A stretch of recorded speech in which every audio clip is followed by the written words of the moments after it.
好，咁我哋開始我哋嘅分享會啦。咁咧今日我哋好榮幸咧請到咧呢一位坐喺我隔離嘅 Kema 居士啦。咁佢咧就係英國人嚟嘅。咁佢咧就喺斯里蘭卡一個叫做Nilambay 呢一個禪修中心咧就做導師嘅。咁呢一個中心咧就如果咧喺香港咧就應該比較多人識啲嘅。咁香港咧有一個叫做覺榮禪修會嘅。咁喺香港咧就有一批居士，大概我諗20幾年前咧就已經跟一位叫做覺榮英文叫 Godwin 嘅嗰個禪修老師咧，就來自斯里蘭卡咧就去學禪修嘅，即係好似而家智蓮啊、蕭識頭老師啊。佢哋咪就係跟覺榮嚟到學嘅咯。咁喺覺榮居士2000年離開咗，即係2000年離開咗之後咧，咁就由咧烏蒲一位叫做烏蒲嘅居士咧，就負責打理覺榮居士佢喺斯里蘭卡嗰邊嗰個中心嘅。咁烏蒲居士咧就每年都應該。即係差唔多年咁滯㗎啦，都去香港度弘法嘅，教禪修嘅。咁佢喺佢嗰邊個中心咧，就做幫手做導師嘅咁樣咯。咁Kema 居士咧就90幾年嘅時候咧，已經開始咧接觸禪修㗎啦。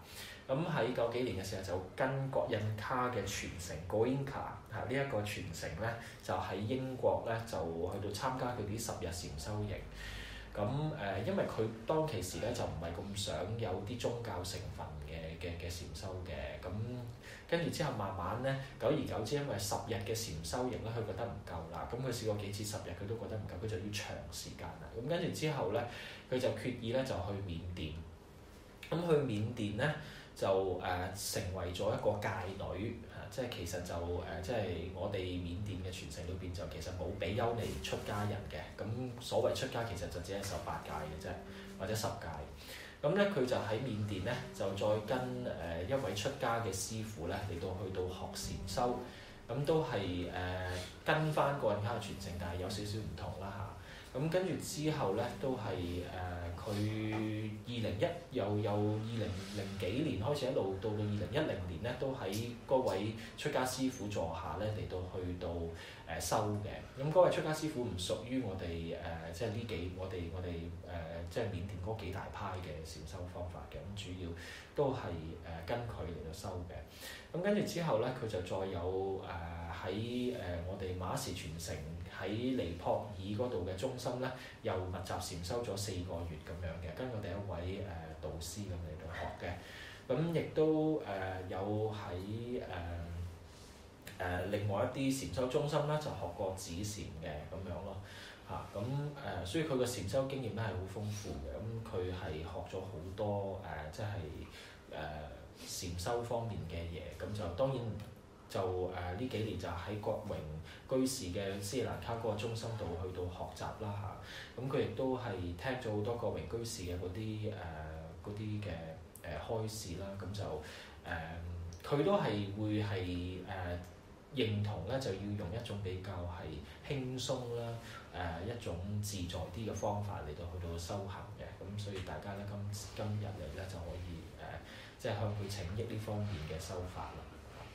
Okay, so basically I just recount what I heard from you just now regarding you've been to Goenka Center for a long time, and then you've been to Burma studying under the venerables and or to study also Goenka similar sort of style meditation technique. Also you've been to Nepal, and then you've now in Nilambay and studying under under Godwin's tradition, and then you've known a lot about that, and then you are now a teacher there. So yeah, because some of our yogis also came from Hong Kong, so they know that who's Godwin is, and then there's a few quite famous Hong Kong teachers who've been teaching Theravada Buddhism in Hong Kong. So yeah, so yeah, you may start with your sharing. Okay. Nice to meet you all. 咁好高興見到大家啦。and have this opportunity to practice together and share together. 能夠有呢一個咁樣嘅機會咧，同大家一齊喺度分享同埋一齊修行。So maybe we can have a question and answer session. 我哋可以嚟一個問與答嘅環節喎。你哋有冇任何嘢想要問？So let me ask first then. How do you feel like living a life as a nun and practicing as a lay person? 咁我首先想問一問佢就關於係即係以一個出家身份嚟到修，同埋在家人身份去修，有咩感覺上有咩唔同啊？Well, there's advantages and disadvantages to both kinds of life. And 有好有唔好嘅嚇，各方面都。Yeah, you can think of the monk and nun's life as like the fast track. 如果係話即係做出家嘅僧人咧，或者係尼師咁樣咧，都係即係睇落去就係會係即係快啲嘅，快啲生上面快。So in theory, at least, everything is set up in the monk and nun's life. All the rules are there to protect the practice, to make the life simple, so you can just focus on the practice of meditation. 咁喺原理上咧，就即係你作為一個出家人咧，咁出家人嘅規矩啦，你嘅生活啦，都係要好簡樸、好簡單嘅。咁呢啲咁樣嘅 setting 咧，呢啲咁嘅設置咧，就會令到你可以專心喺修行上邊嘅。That's the theory at least, but in Buddhist countries, actually monks and nuns have many duties. They have to serve the lay people, so they can't always be in silent meditation. 咁喺佛教嘅國家咧，咁就好多時候咧，即係但係出家人咧就會係可以好忙嘅，即係有時佢會即係要照顧要係招待啊嗰啲嚟嘅嗰啲咁嘅在家人嘅時候咧，出家人都可以好忙。咁當佢好忙嘅時候咧，佢冇辦法可以完全靜默式地去到專心修行咯。And even if you are in silent meditation for some time, actually, we can't always develop fully just by doing that. We need to develop in different ways, in different circumstances. So from my own experience, I had about 4 years of intensive practice in Myanmar, but then there were signs coming that I needed to develop in different ways, and I feel that's why I left Burma and had to have a broader practice, not just being in silence in a monastery, just like that. 咁佢曾經喺緬甸咧，即係用過4-5年嘅時間咧，即係以出家人嘅身份咧，好密集咁樣嚟到禪修嘅，即係由朝修到晚咁樣。咁就佢係發覺咧即係當佢去到咁長時間，去到禁語，當咁長時間淨係去到禪修嘅時候咧，咁佢發覺咧係咁樣修法咧就某方面係會好嘅，咁但係咧。你喺即係需要喺一啲比較生活化嘅修法上邊，或者你係一啲其他方位嘅修法上邊咧，係會局限咗嘅。即係你佢覺得嗰方面嘅體驗會冇咁好，同埋佢自己嘅體會啦嚇。即係佢發現咁樣修咗耐咗之後咧，佢係有一啲問題出現咗，咁導致咧佢係要離開嗰個咁樣嘅狀況咧，咁係去到嘗試去到擴開啲嘅人。咁嚟到去到接觸多啲嘢，令到佢嘅修行可以去到擴展去唔同嘅方向嘅方面。And as lay people, it's very important to remember that meditation, Buddha's Dhamma, is for everyone. It's not just for monks and nuns. And it's for everyday life. Every day, every moment. It's not just for special times, special place, meditation center, once a year. No, it's for every moment. So we don't have to look with longing at the monk and nun's life and say, oh, I can't do that, it's only for them. It's for you, it's for now. And we can practice in every situation. This is the beauty of the teachings. We don't have to go anywhere special. It's something inside that we do. So this is the most important thing. And now as a layperson, I really appreciate my time as a nun, but I also appreciate my time now and the opportunity I have now to work and practice in Dhamma. 咁佢就想強調一樣嘢咧，即係佛法咧就係俾所有人嘅，佛法咧就唔係淨係俾出家嘅男眾或者出家嘅女眾嘅。咁佛法咧係此時此刻係冇任何處所嘅，咁就大家咧就唔好去到諗咧就話我冇咁好姻緣啊，我冇咁可以去到專心出家修行啊，我冇咁嘅條件啊嗰啲性，即係唔需要即係話好介意或者好渴求要有嗰種處境，或者每年我要去禪修中心幾耐，我要去每年去一次定幾多次咁樣嗰啲咁樣。實在修行咧，就係俾所有人，係俾所有時候你都可以修嘅。而家呢一刻已經可以修，任何場景都係可以修嘅。咁呢一點咧喺佛經上面其實已經證明咗嘅。咁所以咧就係佢希望反覆去同大家強調啦，即係佢好開心曾經係喺出家嘅身份之下咧嚟到去到修行過啦。咁佢亦都係好開心咧，而家呢一個當下呢一個在家嘅身份咧，可以工作一輪啦。咁跟住之後佢又可以係去到服務佛法咁樣咯。So you all know about the 5 precepts. You know about Panchasila. 大家都知道5戒殺盜淫妄酒係咩嚟㗎啦，係嘛？知啦。No, you don't. Okay, we'll talk about it in a minute. But this is a very strong basis for your practice. Don't dismiss it and say, oh, that's not important. It's very important. It may be only 5 rules. Maybe you think it's too easy or too difficult. You know, it's really important. And keep checking with yourself. How am I doing? How is my sila? How was my speech today? You know, keep checking with yourself. It's not to prove to anybody else. It's not for the Buddha to judge you. It's for you to find out for yourself. How am I doing? And to keep starting again. If you broke some rules, okay, never mind. Start again today. And really use that to help your practice. It keeps your mind pure. It keeps your actions pure. And it makes your practice so much easier. 咁佢就提到咧，就即係我哋咧喺禪修之餘啦就唔好去到忽略咧5戒嘅持守即係持嗰個5戒殺盜淫妄酒啦。咁即係呢一個5戒咧，就唔係話我哋要對佛點樣去到，即係唔係佛要去到監住我哋，或者係要負責啲乜嘢，而係咧就我哋自己去檢查自己嘅口、自己嘅身嘅行為有冇話啲乜嘢錯，去到檢查下，即係會唔會講錯咗啲乜嘢啊？咁如果係譬如話你喺某啲情況之下違反咗一啲戒律嘅，冇問題嘅，咁由頭再嚟過，再去到重新去到再守翻嗰個戒。咁呢啲戒咧，佢係好咧，佢會作為一個基礎咧，去到支持咧我哋去到淨化我哋呢一個內心嘅一個好嘅基礎。咁我哋唔應該咧就隨便咁就覺得咧呢啲嘢唔重要，或者係唔守呢啲戒咯。And then your daily practice, your practice at home, same time, same place, every day.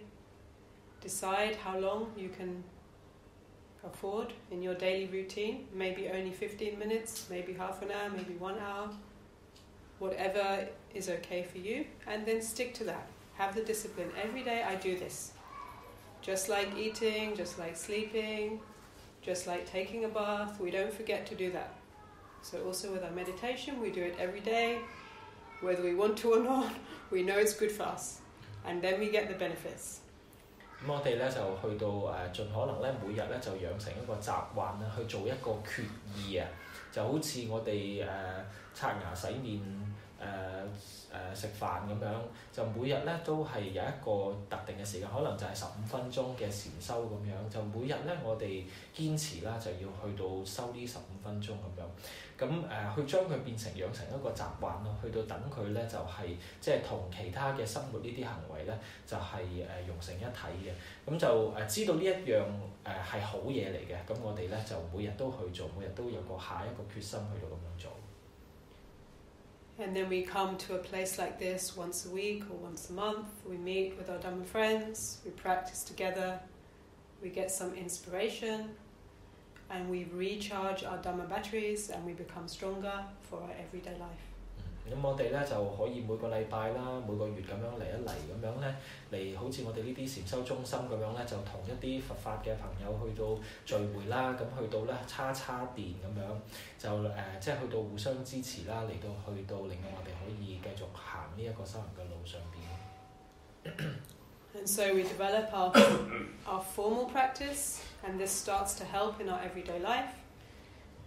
And then we start to see how the Dhamma is helping us, how wisdom is developing inside, how compassion is developing inside. And this in turn helps our practice. So our practice helps our life helps our practice. And we can't separate the two. The two are completely knitted together.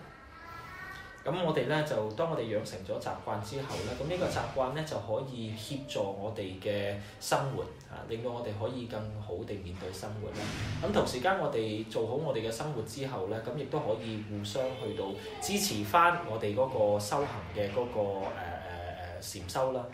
咁當我哋禪修好，就會生活好，生活好咧禪修就會好。佢哋係彼此咧係互相支持嘅，咁所以我哋咧係應該即係呢兩樣嘢咧唔需要去到將佢變成係矛盾或者係唔相連嘅。And we start to feel very grateful, we start to feel very fortunate that we've gained this human life, that we've gained this opportunity to come into contact with the Dhamma, this opportunity to practice. Our faith becomes stronger, and our motivation to practice becomes stronger. 咁我哋咧就會睇得到咧，即係我哋嘅智慧會增長啦，慈悲會增長啦，就睇到咧佢點樣幫助我哋嘅生活啦，亦都同時間咧亦都係欣賞呢一點我哋喺今生能夠接觸到佛法啦，去到感恩啦，去到欣賞呢一件事情啦，令到我哋嘅內心咧係變得更加強壯咯。And what about your experience? Are you developing in the practice, or are there some difficulties? 咁大家喺呢一個修行裏邊，咁係一路變得越嚟越強壯啦，越嚟越好啊，定係咧遇到一啲咩困難咧？去到檢查。Does anyone have anything they would like to ask? 有冇任何嘢想問？有冇任何困難啊？有咩方法可以嗰個集中力好啲？ Or is there any ways that we can be more focused? More focused? Concentrated. Okay. Because I'm thinking too many things. Okay. Yes. So focus and concentration is one of the good qualities that we're trying to develop in meditation, but it's not the only one. So sometimes people get very hung up on this idea, I have to concentrate my mind, there should be no thoughts, and they just want the mind to be still on one thing.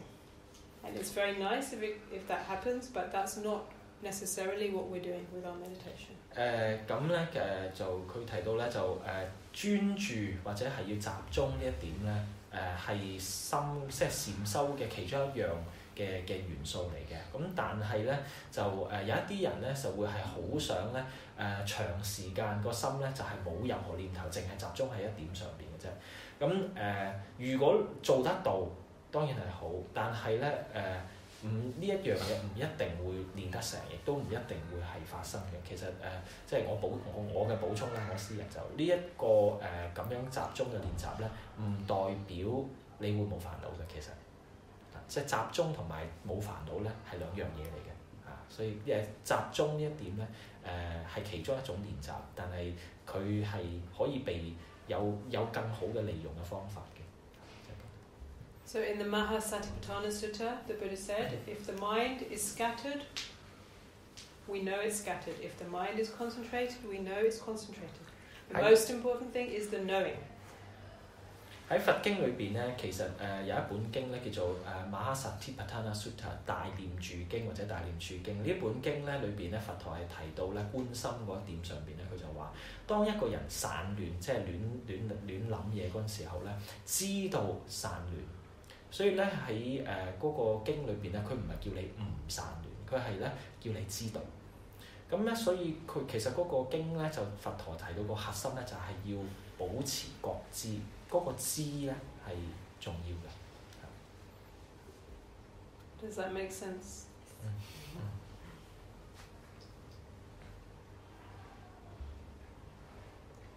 仲有冇人有咁嘅問題？即係知道，即係譬如日常生活係知道，好多嘢有生滅我知道，係咁流走。咁我應該係點樣處理嘅？有生有滅，反覆咁樣。你想點樣處理啊？係咁有得佢就咁樣。即係咪即係由佢就咁消失就消失咁樣係咪？So he's saying that in daily life he observed that things come and go, things comes and go, rising and passing away, rising and passing away. So we just let it, we just know them and observe them that way, right? So is there any ways to handle them?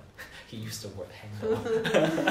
What do you mean handle? 你點樣處理係啦？佢都同我講個問題。就 OK 啦。Is that just knowing that they come and go is okay? So, the understanding of anicca, of arising and passing, that the Buddha talked about, is something very deep, and it's an experiential knowledge. So, knowing intellectually, oh yes, everything changes, everything's arising, passing, that's relatively superficial. It's a good start, but it's not the end. 咁佢就講到就係佛經裏邊咧，佛陀提到了知無常啦，即係嗰個係 anicca， 即係知道無常。咁一般嚟講，我哋都會知道無常咧就係啲嘢嚟去咁樣。咁但係咧，即係到底咧佢係一個係直觀嘅經驗，即係佢係一個實際嘅體驗，定係一種好表面嘅呢一種邏輯上邊或者係知道係咁樣嘅概念上面知道嘅。嗰種係兩種嘅嘢嚟嘅咁樣咯。It's also very important to see our own reactions.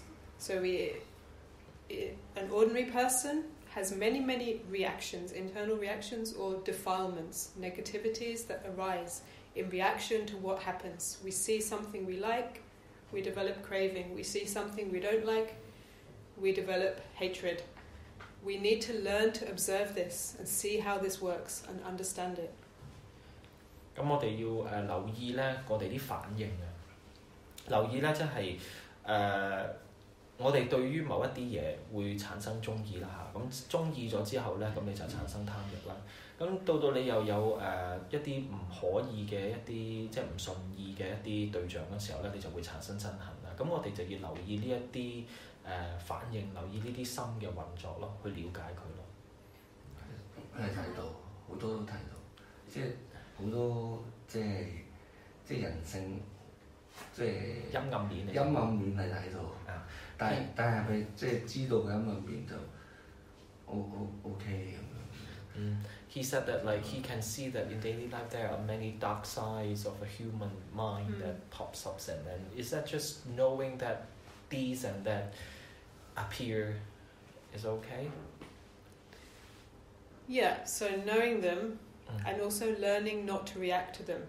If we follow our dark side all the time, we create a lot of suffering for ourselves and others. If we learn not to follow it, not to give in to the negativities, then we start to purify our mind and uproot the defilements. 知道佢哋係啦，咁跟住之後咧就我哋要學習就係要唔跌入去裏邊咯，即係我哋知道係有呢一啲陰暗嘅感覺，即係呢啲咁嘅情緒啊，呢啲咁嘅心理狀態啦，咁就唔好去到跌入去啦，亦都唔好跟住佢哋走啦。咁當我哋唔去到跟佢哋走嗰陣時候咧，咁就可以咧慢慢去到跟住佢哋咧，而去到淨化佢哋嘅呢一啲傾向嘅咁樣咯。只不過側邊走過咯，好多其實。Many of them they just comes along like it just like it pass away. It comes along and pass away, but then the mind didn't really get involved in it. What he meant. Good. Yeah. 咁 OK 咯，咁就 OK 咯。Yeah. Keep practicing. 繼續練咯。Until you're liberated, then you know your work is finished. Oh, he's asking like, how come there's such a this type of mind would appear? This dark side sort of the emotions or whatever the mental concomitants that would appear. Okay, because a normal person, a normal mind, has 3 unwholesome roots. So, craving, aversion, and ignorance. 咁呢一個其實係所有眾生嘅心裏邊咧，都係潛藏住嘅一啲傾向嚟嘅。呢種叫做3種嘅惡嘅不善嘅根啊 ，akusala hetu chitta 咁就係指咧貪嗔痴。咁所以咧呢一啲咧貪嗔痴咧，佢係基本上係每個人嘅心裏邊都係潛藏住呢啲嘢。哦，但係未修行之前就冇嗰啲。唔係，係你冇發現咯，就冇發現到，但收咗之後有發現，即係都係正確嘅，即係 OK 嘅，冇個方向冇錯嘅。哦。He's saying that like so before we started practice, we do not know their existences, and now that we come to know their existence, so this is the correct path, right? That's his question. Yeah, so Godwin talks about the mirror-like mind. Mirror-like mind. Okay. Yeah. 郭榮居士咧就提到咧係好似鏡咁樣嘅心啊。The more we meditate, the more our mind becomes clear and pure and stable, and it becomes like a mirror, very beautiful, very polished, and it just reflects whatever comes in front of it. So a mirror doesn't judge anything. Whether something very beautiful or something very ugly comes in front of the mirror just reflects it. So our mind can become like that. We don't judge our mind. We also don't take it personally. Defilements are not mine personally. They are just existing in an unliberated mind. When we just see these things coming and going, and if we don't react to them, the natural process of purification happens. They naturally start to get uprooted. So this is how meditation works and how Dhamma works. 咁佢就提到咧，即係郭榮居士咧就提到當我哋一路係咁禪修嘅話咧，咁個心咧就會越嚟越去到平靜啦，越嚟去到淨化啦。咁就好似一塊鏡咁樣，你慢慢去到磨乾淨佢咧，就越嚟越靚，越嚟越靚啦。咁你就會咩嚟到咧都會睇得到嘅。咁但係咧你要知道個心咧，呢一塊鏡本身咧，佢唔會因為嗰個人樣靚樣醜咧嚟有反應嘅，即係嗰個鏡嘅本身唔會對呢啲嘢咧有任何嘅判斷啊，佢唔會係啦，佢唔會判斷，佢係塊鏡本身唔會有判斷嘅。咁咧當我哋咧去到睇得到內心裏邊有呢啲咁嘅黑暗面或者呢啲咁嘅負面嘅情緒啲之類嘅嘢，咁知道呢啲嘢嘅存在，但係唔好將佢定性為我嘅。OK， 唔係我嘅親恨，我嘅煩惱，我有呢堆嘢。佢係因為咧，即係呢一啲咁樣嘅不善嘅心識啦，或者不善嘅心念咧，佢哋係喺一個未解脫嘅心識裏邊咧，係會浮現嘅。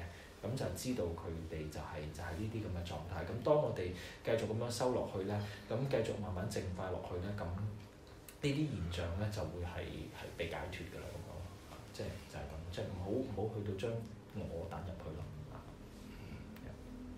咁佢收嗰套同我哋收嗰套有咩唔同？冇乜唔同㗎，其實。一樣都係咁嘅啫。都其實係都係差唔多嘅啫，即係郭榮居士嘅，以我嘅理解，其實同即係當然唔係話個肚個鼻啊，即係當然呢啲最入手嗰啲係個派都唔同嘅，咁但係其實唔係好唔同嘅。He's asking like is that much different between Godwin style or Mahasi style? I said that I told him that is basically, of course, the way how we begin would be different. Like how we begin from the abdomen or the breathing, breath or whatever. It might be different from that aspect. But then, however, at the end, like you just present moment observing things. So I think basically similar or same.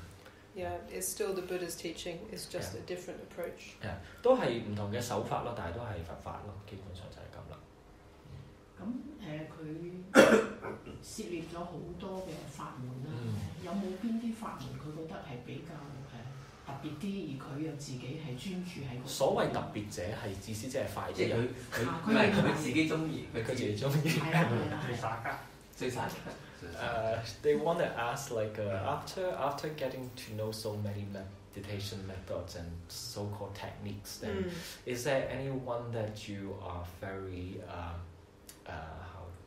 you liked it most and that you find it you're most skillful at? Well, I think we maybe need different things at different times. You know, for a long time, many years, I was completely committed to the Goenka Vipassana, and I got a lot of benefit from that, and that was really brilliant for me in the beginning, because in the beginning I was not looking for a religion. I wanted a technique to live a happier life, and this offered a way that was acceptable to me and my Western mind. And then later on, for health reasons and other reasons, I wanted to do walking meditation, and I wanted to observe the mind more. And then other ways were more useful for that.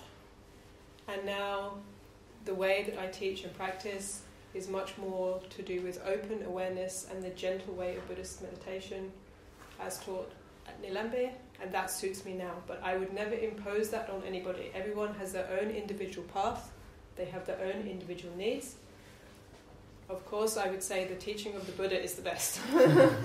But whichever way is suitable to you, take that path, take it seriously, and practice. The most important thing is to practice.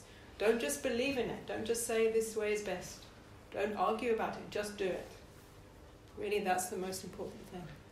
咁佢咧就話即係佢最初嘅時候咧，即係佢喺英國嘅時候咧，佢係即係主要都係因為修個人卡內觀嘅時候咧，就佢主要集中就係修個人卡內觀嘅最初嗰陣時候。咁當其時佢嘅心態就係佢唔想要宗教性嘅嘢，佢純粹想要內心開心嘅啫。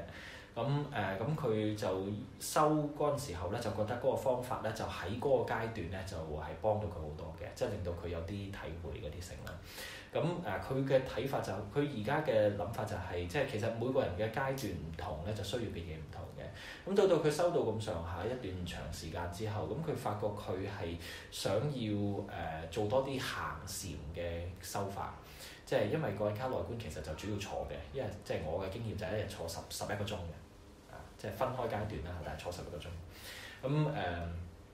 咁咧就咁，所以佢想要行嘅修法。咁做到後來咧，佢就想要觀到個心更加多，睇到心嘅活動更加多。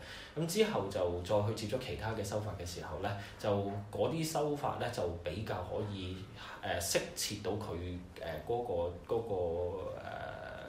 個所需要嘅嘢咯，嗰陣時候。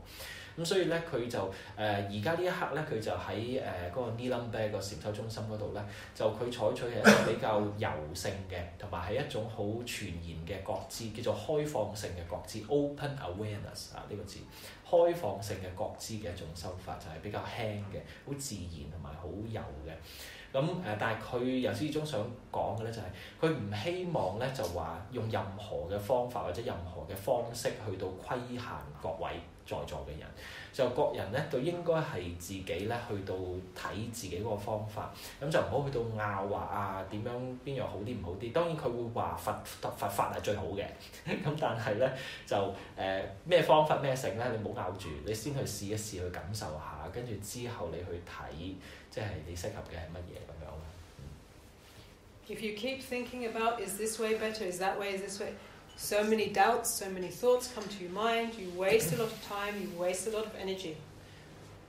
咁如果我哋就係由朝到晚成日喺度諗呢個好啲，嗰個唔好啲嘅方法，呢個方法點，嗰個方法點嗰時候，我哋係令到內心有好多疑惑嘅心，其實呢啲係不善心嚟，同埋令到自己係嘥咗好多時間嘅。咁你不如就做修嚇，所以佢頭先我講漏咗一樣就係佢話最重要就係修嚇，其實都係你真係要放時間放心機喺嗰個實踐上邊咯。We're like a person with our hair on fire. We don't have time to talk about why and how and where. We need to put that fire out immediately. 就好似一個人咧個頭發着咗火啊！我哋成日都講如救頭燃啊！咁咧就你個頭發着咗火，你仲諗啊個火點嚟㗎？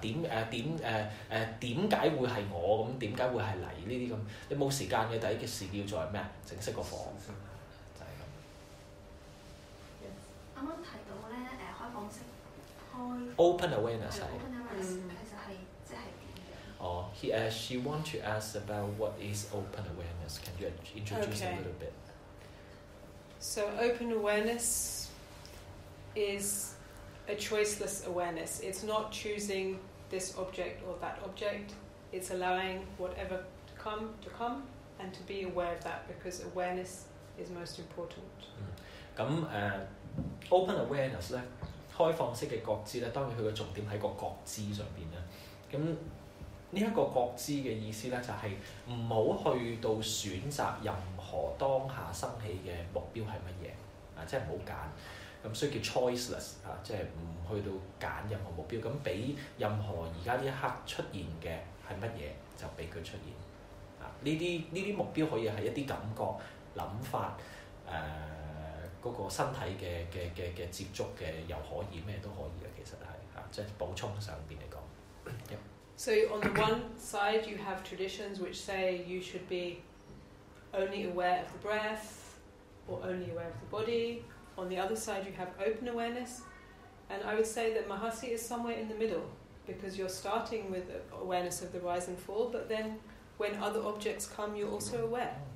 So we can see 3 main categories there.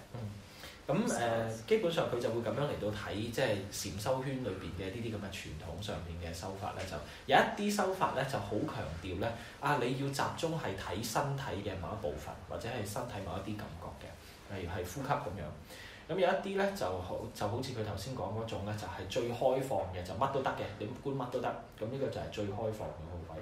咁我哋馬時傳承咧就好似喺中間咁，因為馬時傳承咧就係睇個肚為先嘅，咁先睇個肚，但係慢慢咧逐漸有任何其他嘢，譬如你諗法啊、感受強烈出現嘅話咧，咁你都係會離開個肚去睇佢嘅，咁就即係有呢啲咁樣嘅唔同嘅修法嘅一啲方式。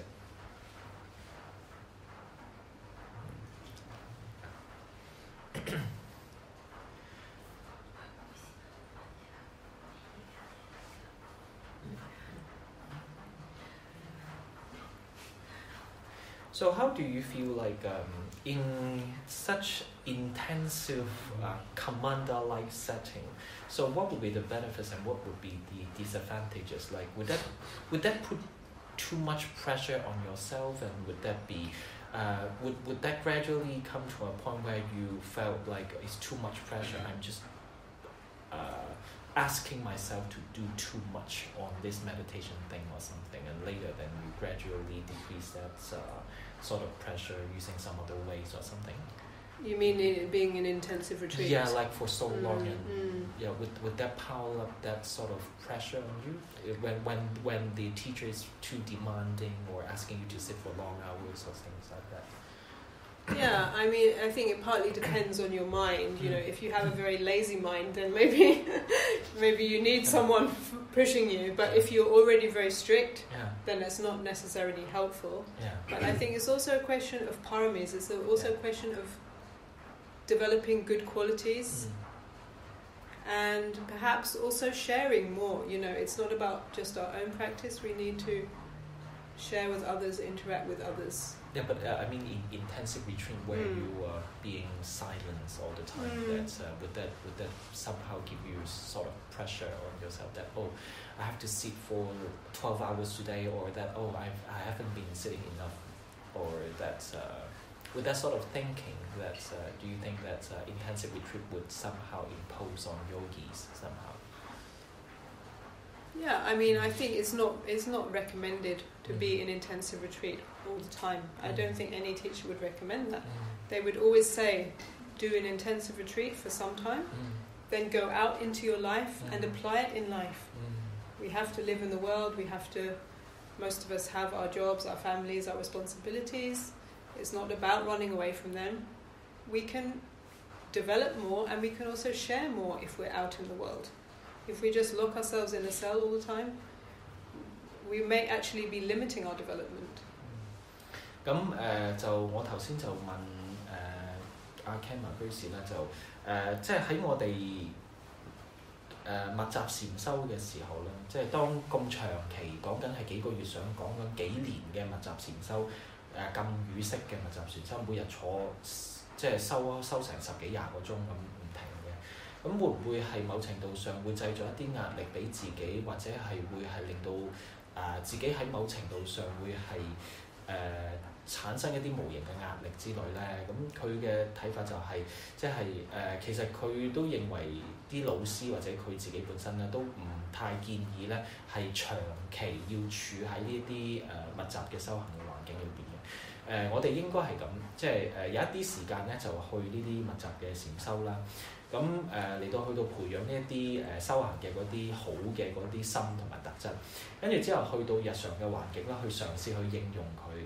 呢一啲咁樣嘅狀態，咁而唔係話淨係韞住自己去到好似逃避某一啲世間嘅一啲煩惱咁樣嘅嘢咯，而係應該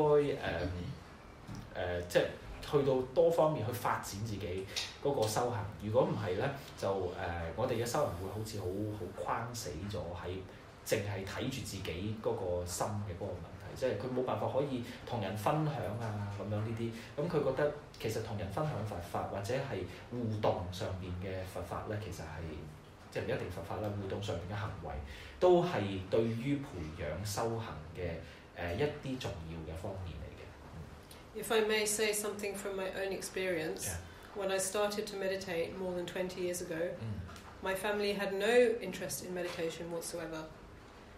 咁喺20幾年前咧，咁佢最初開始學禪修嘅時候咧，佢屋企人咧係完全冇禪修㗎，唔會贊成呢樣嘢嘅。But now, since being home the last couple of years, if I'm there with them, they want to meditate with me every Sunday afternoon. 咁就當佢翻呢幾年咧，就翻多咗屋企啦，翻英國咧，咁就佢啲屋企人咧肯每個禮拜日嘅晏晝同佢一齊禪修嘅係。This is a development I could never have expected. 咁呢一個咧係佢從來都冇諗過嘅一個發展嚟嘅。點解你對於禪修咁有興趣 Why would you be so interested in meditation? I don't know. I just found it fascinating, and I also found it very helpful. 佢係即係佢都唔知點解㗎，但係總之佢就係好中意呢一樣嘢，好正咁，覺得好正，跟住之後同埋係好有用啦，好有利益啦。咁最初係咩觸發點令到佢學？So how's the first occasion appear like that you come up with the thoughts? How did you come across acquainted with something called meditation and then you want to do a meditation retreat or whatever? The first time I wanted to meditate, I was 16, and me and my friends, we liked to listen to the Beatles, and we heard that the Beatles went to India and learned to meditate. OK， 因為咧就佢當其時10幾歲靚妹仔嗰陣時候咧，就咧因為佢同佢啲 friend 咧都係中意聽披頭四嘅。披頭四咧，大家如果有讀過佢哋啲嘢咧，都知道披頭四就去過印度嗰度咧就學過啲啲禪修啊，嗰啲靈修嗰啲嘢嘅，咁所以佢哋就開始嗰陣時諗呢一樣嘢。And I was also experimenting with different things, and I decided to fast for 3 days. I wanted to experience what it's like to do fasting, and I thought maybe I have a spiritual experience. So there's something in me that was looking for a spiritual experience. 咁係嗰陣時候，佢試過好多唔同玩法嘅。咁當其中一樣咧就係去斷食。佢就諗我試下唔食嘢3日會睇下會點先咁。跟住之後就會諗或者3日之後我就唔知點樣有啲咩精神體驗啊嗰啲咁樣，即係內心裏面其實喺度渴求緊一啲精神上嘅一啲嘢。But then I went to a meditation session somewhere where they were teaching concentration meditation, and they said, you can just focus on on a picture of your teacher, you can focus on a flower, or you can focus on a candle. So I tried this focusing on a candle, and I got such a headache. I thought I never want to meditate again. 咁跟住之後咧，佢就有一次去學某一種禪修方法啦，應該係印度教嘅，以我所理解就教係你可以咧觀想你嘅師傅，觀想蠟燭燈咁，跟住之後咧，咁佢就真係或者觀想一朵花，專心諗住朵花咁咧，咁佢就真係試啦，咁佢就諗住個蠟燭燈，咁一諗住嗰個蠟燭嗰陣時候咧，咁佢就頭痛，咁佢頭痛咧，佢就我以後都唔再禪修啦，咁啊。So then some years later, when I graduated from university, a friend of mine was going to a Tibetan Buddhist festival in northern England, and you could have a working holiday day. You could stay there for free if you did some work for them for 2 weeks. In northern, in Scotland? No, in Cumbria. In Cumbria, OK. 咁就佢咧就佢個朋友咧就識得一啲藏傳佛教嘅一啲地方修法啦。咁就如果咧你係做一啲工作上嘅，即係好似係 working holiday 咁樣，即係你幫佢做嘢，咁你就可以喺嗰度住喺嗰度修咁樣咯。咁嗰個地方就喺Cumbria 呢個地方。So I found the lectures, the teachings of the Buddha very, very interesting, but I didn't like the Tibetan meditation. I couldn't agree with that. It didn't agree with me. Yeah. But the only meditation that they taught I liked was mindfulness of breathing. 咁當其時咧，佢對藏物其實就唔係咁相應嘅，咁就即係佢，但係佢自己本身咧就覺得佛法啊，即係佛教嘅理論係好嘅，咁佢好認同嘅，咁喺呢一個藏傳嘅嗰個中心嗰度咧，咁佢就喺咁多種教法裏邊咧，佢就係最對於嗰個覺知嗰個呼吸嗰度咧就比較有興趣啲嘅。So I started to practice at home by myself because I was very keen. 嗰陣時候佢就好想啦，好想了解呢啲嘢，咁所以就佢就喺屋企自己修觀呢一個咩咯覺知咯練習。And then a few months later, I heard about Vipassana as taught by S.N. Goenka, and a friend of mine took the course, and I was very impressed seeing the change in him after just 10 days. So how was he like before then? Well, he was very growly sort of voice, and you know, just like this, and then he came back and he was sitting up straight and he was talking as clear as a bell. Gently.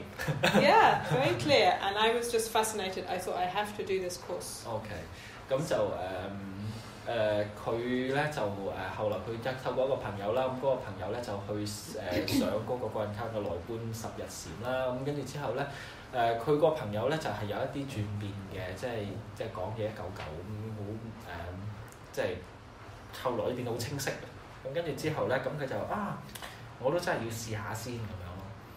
But when I saw the schedule that starts at 4 in the morning till 9:30 at night, only sitting meditation, I thought surely there's a mistake, there's a misprint somewhere. 咁最初咧見到佢哋嗰個咁嘅10日課程裏邊，朝早凌晨4點鐘到9點半㗎嘛，夜晚9點半㗎，跟住之後就係不斷係咁初禪，之後佢話係咪有啲嘢印錯咗啊？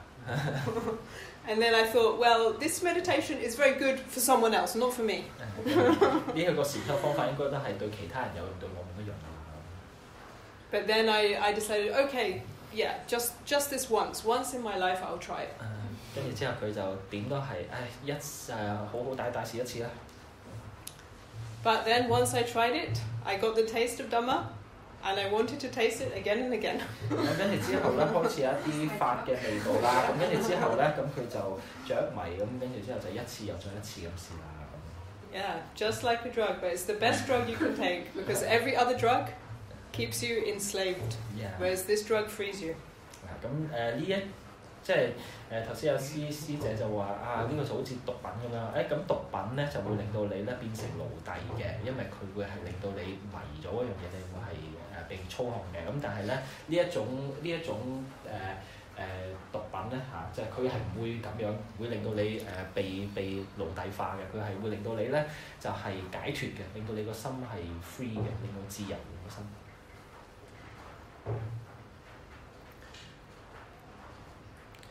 Any more questions? 仲有冇其他問題？可以問。We still have half an hour. So oh, half an hour? I thought we finished at 6. No. We finished at okay. 6:30, so we still have an hour. Okay.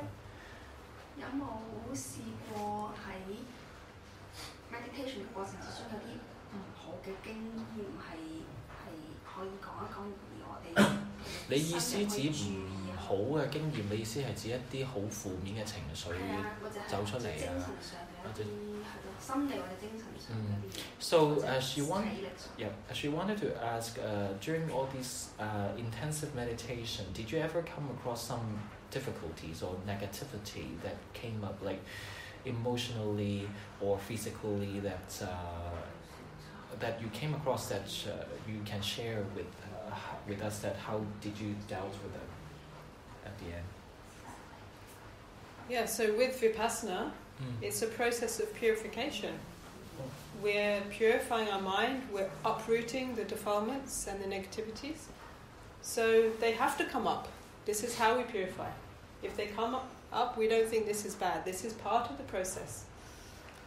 咁因為喺內觀禪修咧，即係Vipassana 呢一個修法裏邊咧，就我哋係一個淨化內心嘅過程嚟嘅。咁當所謂嘅嗰一啲負面嘅情緒或者係一啲唔好嘅諗法出嚟嘅時候咧，我哋會知道佢哋係過程嚟嘅嚇，佢係個過程嘅一部分，佢係會咁樣出嚟，然後我哋咁樣去知道佢哋、覺察佢哋咧，咁慢慢去到就會淨化到佢哋嚇咁樣。So a very obvious common example is anger. And for example, when you wake up in the morning in a meditation center, you may hear the bell ringing and it's 4 o'clock and you think, no, I don't want to get up. Why should I get up? I don't like this. I don't want to be here. And this is aversion, this is anger. We don't like something. But once we see that, once we feel that and we observe it, we realize this is just a negative reaction. It's not inherent in the situation. And once we start to appreciate the meditation, we enjoy hearing the bell, we enjoy getting up. We may feel tired, but we enjoy the meditation because we know that it's helping us to live a better life. 咁最常見咧就係憎恨啦，即係憤怒啦，簡單啲嘅字就係即係喺禪修嘅過程裏邊，你每日都要4點鐘起身。咁當個鐘一響，咁一聽到嗰個鐘響嘅時候，你就會係立刻就我唔想聽到，我做咩要起身？我做咩要喺度啊？咁即係會有一啲唔中意嘅反應出嚟。咁嗰個唔中意嘅反應，咁個心立刻去到覺察呢一個唔中意嘅嗰個心，然後知道跟住之後咧。就後來咧，你了解到呢一個憎恨，而嗰個憎恨嘅本身唔係源自於嗰個情況嘅，唔係來自個鐘，唔係來自個環境嘅，係你內心裏邊嘅。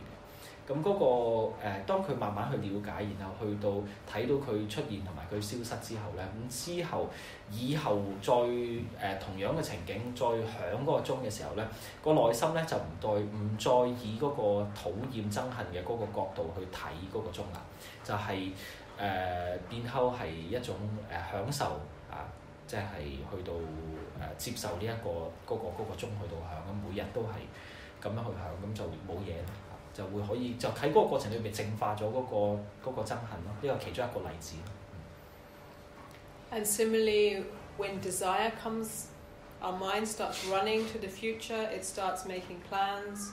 I want this. How to get this.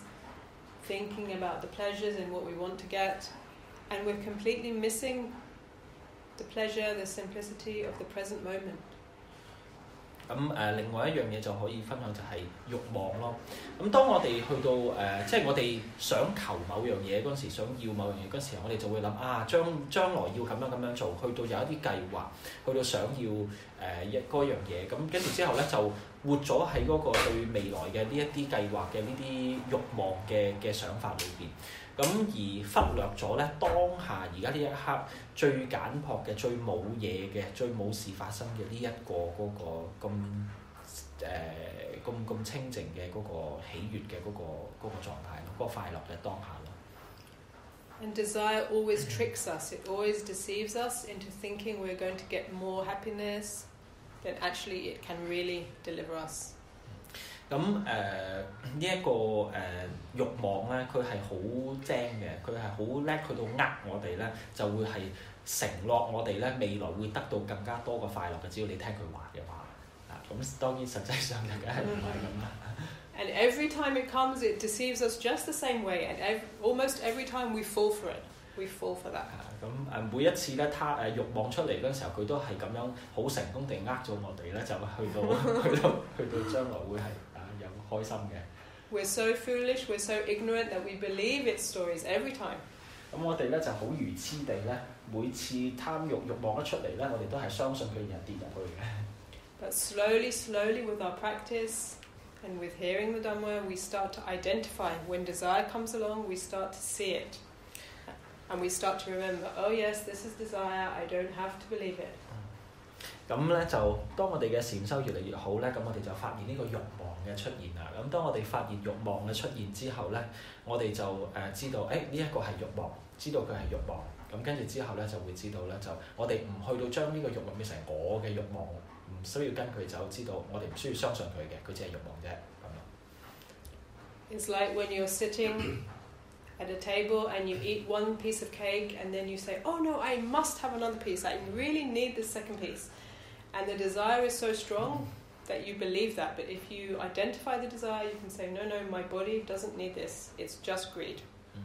咁即係譬如好似你係同人哋食緊嘢啦，就喺度食緊件好正嘅蛋糕咁，嗰個蛋糕跟住你食咗一件之後就係，我一定要食第二件咁，跟住之後咧，我一定要食第二件嗰個心一出嚟嘅時候，嗰個慾望出嚟，立刻發現，我個身體其實唔需要喎，身體其實唔需要呢一個多一件蛋糕喎。咁你一知道呢一個事實嗰陣時候咧，就冇跟佢落去咧，咁就發現呢個其實只係一個慾望嚟嘅，一個念頭。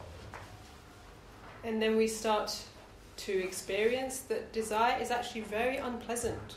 We get a lot of tension inside, we get intense, unpleasant feelings inside, and this is what we're reacting to, this is what is making us want to do something, because these sensations are actually very unpleasant.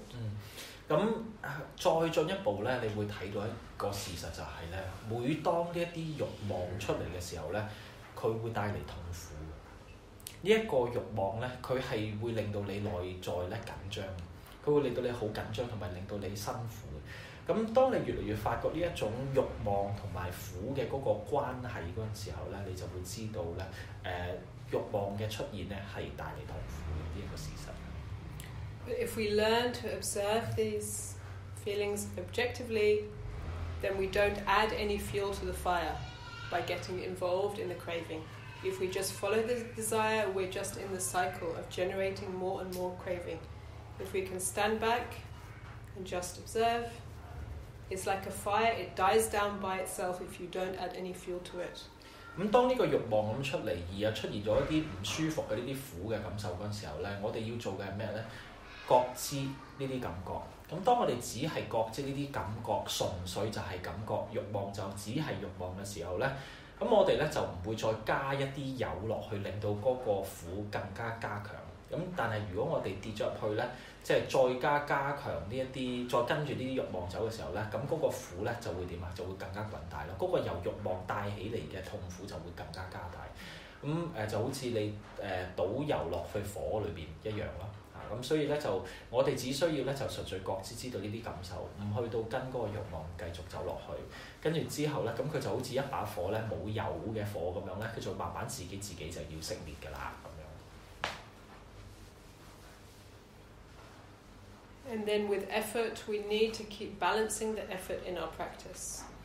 咁喺禪修裏邊咧，我哋應該要去到平衡我哋嘅嗰個精進力啊！精進力嘅意思即係你嗰個用嘅嗰個努力啊，你要幾用力去到你修嗰樣嘢嘅 vidya 巴利文叫做。If we make no effort, if we're lazy, obviously we can't see our mind clearly, we can't make any progress. 咁如果我哋係唔用力嘅，即係完全係好懶散嘅，咁當然我哋唔會睇得清楚任何嘅身心現象，就唔會有任何進步啦。But also if we try too hard, if we force our mind, if we punish our mind, then we get very tired, we develop anger, and we may lose faith in our practice. 咁如果我哋係用得過度嘅力嘅時候咧，就可能會係令到我哋自己好攰，同埋令到我哋係失去對嗰個法嘅嗰個信心咯，因為太多壓力咯嚇，令到我哋攰。So it's very important to keep checking yourself, keep checking how is my effort. Do I need more? Do I need to relax more? And balancing it.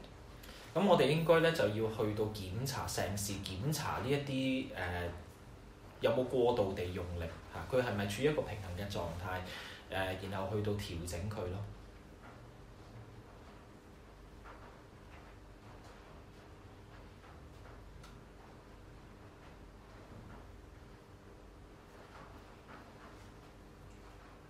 So nowadays, like, how's your relationship with your father and mother then? Like, after they starting practicing meditation, like, how was it like without them having practiced meditation before? What was it like, and now how is it like? So can you just share a little bit about how the change with the family?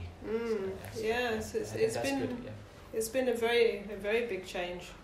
咁我就問咗一個問題，就我覺得同大家都應該會有關係嘅，就係即係最初佢父母唔識禪修嘅時候嘅家庭嘅相處係點，跟住之後咧到學咗禪修之後，即係佢嘅父母學咗禪修之後嘅關係又有咩唔同咧？咁我就想訪問佢呢一樣嘢啦。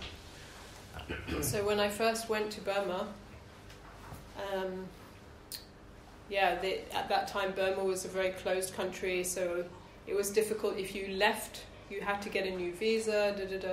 So and I became a nun, so I wasn't really going home. I didn't go home for 4 years. So, like at first, when you decided to go to Burma, did they really oppose you, or like, oh, you're not working, and then you're wasting your time, and then you have your soul, that sort of things? No, there was no big reaction, because to be honest, I kind of slipped out quietly. I went to do a 3-month temporary ordination, and then I went to do 1-year Pali course in India, and so my mum saw me. I came back briefly after the 3-month temporary ordination, and although I was in the lay clothes, I had no hair, and my mum saw a change in me. She was impressed by the change in me. After the 3 months intensive practice. So starting from the very beginning, they have been quite supportive then? I say she was impressed with me. It doesn't mean that she understood what I was doing. Right? Okay. There was something there that she liked, okay? And then I went off quietly. I'm going to be in Asia for a while, no big fuss. And then after I'd been in Burma, they visited me when I was in India, by the way, in the meditation center. But they didn't meditate. And then when I was in Burma, they came that winter, and I said, well, look, I'm a nun and I have to live in a monastery, and so if you visit me, you have to come to the monastery, and if you come to a monastery, you have to meditate. So kind of forcing them to meditate. I made them do a 3-day meditation course with my teacher. They were very lucky, very privileged to have that experience, and for some reason they're quite tolerant people, so they did what I told them. I didn't really know if they would, but they did. OK， 咁就即係喺最初嘅時候咧，即係因為佢都好後生嚟到去到接觸呢一樣嘢啦，已經去受，咁就我就即係我就係想知道到底佢屋企人會唔會話好反對定成咧？咁原來咧就唔係嘅。咁最初咧即係佢去譬如3個月咁樣出去收一收咁翻咗嚟咁。即係就算佢係以一個出家人嘅身份咁樣，但係都係着住即係在家人嘅衫啦，但係都係剃光頭咁樣就翻到嚟。嗰時係短期出家完咗之後翻嚟，咁佢媽媽咧都會係對於佢嘅轉變咧係有呢一個即係感到驚訝嘅，即係會係覺得係有啲嘢唔同咗嘅。但係就當然佢父母係唔明白佢呢啲修行係做緊呢啲嘢啦嚇。咁後來咧到即係佢喺緬甸4年都冇翻過屋企嘅。咁佢4年冇翻過屋企咁樣咧，咁佢屋企人有嚟探過佢嘅。咁佢屋企人嚟探佢嗰陣時候咧，咁佢就同佢哋講就話我而家係出家人啦，咁你哋嚟到探我咧就即係只能夠嚟寺院先可以見到我嘅。咁呢度係寺院，咁喺寺院咧就你一定要禪修嘅。咁跟住之後咧，咁佢就同佢屋企人講咧，就話你哋嚟到呢度咧，禪修3日啦，跟我師傅。咁跟住之後咧，咁佢父母咧都係一啲比較有忍耐力嘅人嚟嘅，咁就佢又估唔到佢爸爸媽媽肯聽佢話，跟住之後就跟佢嘅師傅咧就禪修咗3日，咁所以就都好好嘅姻緣嚟嘅。And then when they came to Sri Lanka the first time, my sister loved to meditate. Yeah, but my mother and stepfather, not so sure. But last time they visited me in Sri Lanka, they actually told me, "Oh, we've booked onto your retreat in Lambe." When we come there. Yeah, yeah. Is I it was your very younger surprised. sister, right? Yes. Okay. 咁就咁佢嘅妹妹啊，即係都係好中意禪修咁樣，咁就即係佢哋嚟斯里蘭卡咁樣就約好咗爸爸媽媽。咁個爸爸就係繼父嚟嘅，咁就係一齊都係就話就同佢講話，我哋 book 咗嚟你哋嘅中心，嚟你嗰個中心度要禪修唔知幾多日啊咁樣，都好好。So it seems that you had a really good Dhamma family now. So yes. Even my aunt and uncle are practicing now. Really? Okay. 連佢啲阿姨阿叔啊，全部都去到禪修啊，真係。Because you're a good influence. It's good. But it's taken time, slowly. It really takes time. I mean, I know that. But then, somehow we have to let them gradually know why is it good to meditate. But I think the best way to teach is by example. Never preach to people, never force them. Yeah. Just by practicing, they see a change in you, and then they want to follow that. 咁阿 Ken 埋居士講咗一個好好嘅一點，就係即係我哋學佛唔好逼身邊嘅人學佛，即係你唔好去逼人哋要學佛，或者你係好傳教、好説教式地你要咁去學唔好説教，咁咧就即係你純粹係做係啦，你俾佢哋睇到有轉變，或者係即係到佢即係有興趣問嗰時，你先講兩句咁嗰啲咁樣，你慢慢佢都話呢個過程係長嘅，即係佢用咗好長時間。即係都唔係用啦，其實佢都唔係佢想嘅，即係總之係呢一啲咁樣嘅結果係好長時間慢慢滲出嚟嘅。It's really good that because some of our yogis is doing that. They are preaching very hard, pushing their family members to believe what they believe. So. Sometimes that can be counterproductive. Yeah, 咁有時會反效果咯。就會係咁。係反對。係咯，就會有反。So in his case, it's actually is because the entire family is sort of opposing what he's doing. Some sort of thinking that he might have entered into some sort of cult or something. Yeah. But it's best don't argue with people. Don't waste time arguing. Just send metta. Just send metta. 冇嘥時間浪費去到同佢哋拗任何嘢，淨係生慈心俾佢哋咯。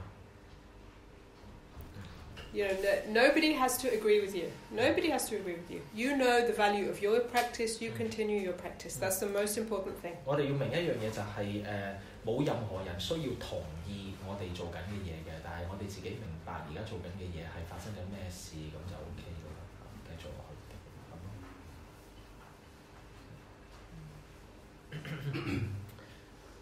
So when during all these teaching experiences that you had when you were sharing the Dhamma with other people, they come from all walks of life, right? So is there any ways that you found is pretty difficult to help? Like somehow you came across maybe a schizophrenic person or somebody with some sort of really difficult family situations that it may. Do you feel somehow hopeless to help them, or somehow their negativity will somehow influence you or affect you in any ways in practice? Well, somebody like that would not be admitted onto a meditation course. If someone is very disturbed, the best thing is just to send metta to them. You know, they may not be ready to meditate. It's not for everybody. If the mind is very unbalanced, if they're very sick, they won't be able to meditate. You need to have a relatively healthy body and a relatively healthy mind in order to be able to practice. 咁我就問到即係譬如話係即係喺佢教學嘅經驗裏邊，咁會唔會有時遇到一啲好難處理嘅個案，或者一啲好慘嘅人事，會令到即係佢哋嗰種負面嘅嘢會影響翻佢自己咧？咁佢就話首先一樣嘅就呢啲人係唔會被接受入去禪修中心嘅，一般係即係你根本上連參加課程都唔會嘅。咁呢啲咁嘅狀況，唯一可以做嘅咧就係對佢哋散播慈心咯，即係基本上就係咁嘅。You know, maybe listening to parittas, listening to chanting. 或者係俾佢哋聽下即係啲唱誦咯，或者係我哋南傳有啲護衛經嘅嗰啲唱誦咁樣，都係對佢哋好嘅。